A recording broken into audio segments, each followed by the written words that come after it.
what do you think of people who keep on sinning and asking for forgiveness, sinning again, forgiveness, sinning again, forgiveness, It's just a etc., learning etc.? curve. It's a learning curve. I'm not in no position to Yeah, judge of anyone. We're course. all Yeah, sinners. yeah. Do you feel like God, like he's always, as long as you go back to him to say, you know what, I acknowledge I fucked up again, but please forgive me again. Do you feel like as long as you keep on, you can go back like 100 times or whatever?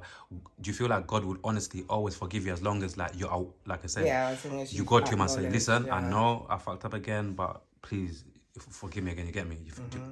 Yeah, because I'm not gonna lie, I feel like Allah, God, whatever certain people might even call their God that they believe in. I feel the same as well. Like I feel like if you go back, if you sincerely always go back to God, and because I always say like, if God created everything, the good and the bad, this and that, surely out of everything, he should be one of the main people to understand that, you know what, Definitely. I made these people, I made my sons or my daughters, or however people want to call it, you get me? I made them, they're not perfect, you get me? They're gonna have their imperfections. Some people are gonna slip up and do some fucked up shit. But like I said, as long as they come to me and acknowledge what they did and ask for forgiveness, I'll forgive them. That's the way I think of Allah or Well, God yeah, or whatever people definitely. call it. My main focus of having God in my life is to have peace. I had to have peace in my life. And, Yeah. you know, at one point it was impossible because of what was going on around me. And I had to pray to God and ask God to remove certain people and certain family members because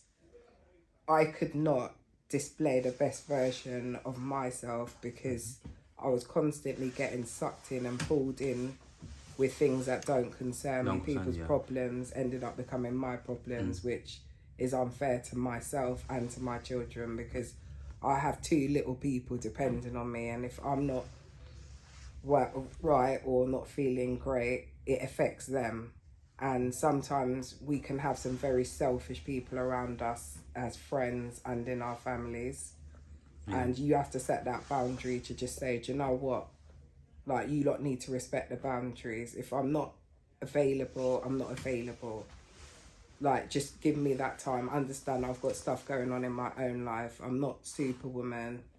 I can't move mountains for everybody. That's not my purpose. Yeah. Like, that's what God's there for. Like, stop making your problems my problems. That happens quite a bit with certain members of my family, which I've had to disconnect with.